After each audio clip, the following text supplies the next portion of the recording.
Raphaël, l'équipe de France ce dimanche a concédé un nul assez morose face au Canada, voilà, qui clôt la séance de préparation, la séquence de préparation de l'équipe de France à l'Euro 2024, Luxembourg, Canada.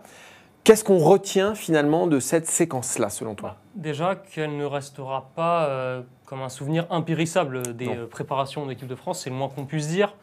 D'accord, le Luxembourg, ça fait une victoire 3-0, mais enfin, ce n'était que le Luxembourg. Et la manière a laissé quand même un petit peu à désirer. Le Canada, un peu la même situation, sauf que cette fois, les Français n'ont pas réussi à marquer, mais il manquait vraiment beaucoup d'intensité, il manquait de rythme, il manquait de beaucoup trop de choses, notamment offensivement, pour espérer marquer tout simplement et remporter ce match. Mais bon, collectivement, je pense qu'il n'y a pas grand-chose à retenir. Non. Clairement, il n'y aura pas des enseignements fous, il n'y a pas eu des choix tactiques énormes qui ont été pris par le sélectionneur. Il a d'ailleurs décidé de faire tourner sur ce deuxième match avec pas moins de 4 remplacements, 4 changements dans le 11 de départ. À partir de là, forcément, avec des joueurs qui sont en phase de préparation, c'est difficile de retenir quoi que ce soit. Maintenant, est-ce qu'il faut s'inquiéter pour autant? Je ne pense pas.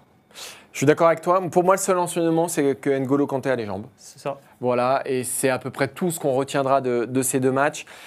Parce qu'il y avait déjà beaucoup d'absents, Rabiot, Tchouaméni, ça handicape ton milieu de terrain qui est le secteur clé de cette équipe de France. C'est lui qui donne l'intensité et le rythme du match. Voilà, il te manquait deux joueurs capitaux, même si Kanté a plutôt bien fait le job. Ensuite, Mbappé, tu as amputé d'Mbappé pendant 75 minutes sur le deuxième match. Et Didier Deschamps l'a dit ensuite en conférence de presse, il y a une équipe de France avec et une équipe de France sans Kylian Mbappé. Donc les enseignements, c'est proche du néant, proche de zéro. Et de toute façon, l'histoire nous a montré qu'il ne fallait pas vraiment s'inquiéter sur les matchs de préparation de l'équipe de France, que ça n'augure en rien de ce qui va se passer pendant le tournoi. Et Didier Deschamps a montré sa capacité à générer un groupe, à générer une équipe, à générer un 11 pendant la compétition. C'est une des, hormis le Qatar, c'est la préparation la plus ramassée de l'équipe de France, très très courte. Et donc, voilà, au niveau des enseignements aussi, ça permet de prendre beaucoup de distance avec ceci. L'équipe de France n'a pas été bonne ce dimanche. Ça ne veut pas dire qu'elle ne sera pas bonne et qu'elle ne remportera pas l'Euro selon moi. Oui, tu parlais du Qatar, c'est une Coupe du Monde évidemment très particulière. En plein milieu de la saison, il n'y avait pas du tout eu de match de préparation, mais étant donné que les joueurs étaient dans le rythme, ce n'était pas forcément gênant. Tout est relatif bien évidemment. Mais à titre individuel, on peut peut-être repérer des petites indications ici et là. Tu parlais d'N'Golo Kanté, c'est une vraie inconnue, un vrai doute. Et il a répondu présent. Physiquement, on a été rassuré par son état physique. Tout à fait. Ensuite, bon, il y a d'autres joueurs qui peuvent poser question. Moi, je m'inquiète un petit peu quand même pour Théo Hernandez, qui est sorti sur blessure. Enfin, c'est plus une alerte qu'une énorme blessure. En tout cas, on espère, à la mi-temps de cette rencontre face au Canada. On sait qu'il a dû effectuer une tournée extrêmement énergivore en Australie pour disputer un match amical avec son club juste avant l'Euro. Ce n'est pas idéal. Donc, est-ce qu'il sera vraiment à 100% pour cette compétition? On n'en est pas sûr. Au milieu de terrain, c'est difficile encore une fois, mais je pense quand même que le retour de Tchouaméni, s'il revient à temps, fera beaucoup de bien à cette équipe de France. Et celui de Rabiot aussi, évidemment.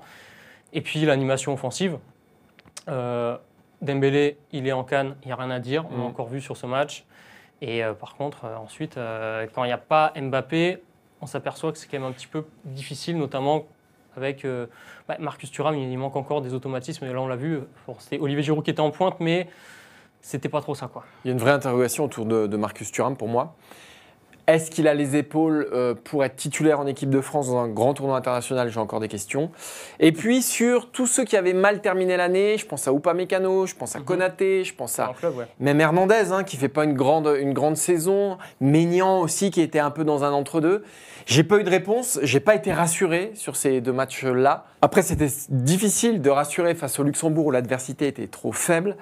Et face au Canada, on a été déçus parce le Canada a apporté vraiment vraiment du répondant à cette équipe de France et l'équipe de France n'a pas su répondre justement. Donc voilà, pas rassuré, mais pas inquiet pour autant. Voilà.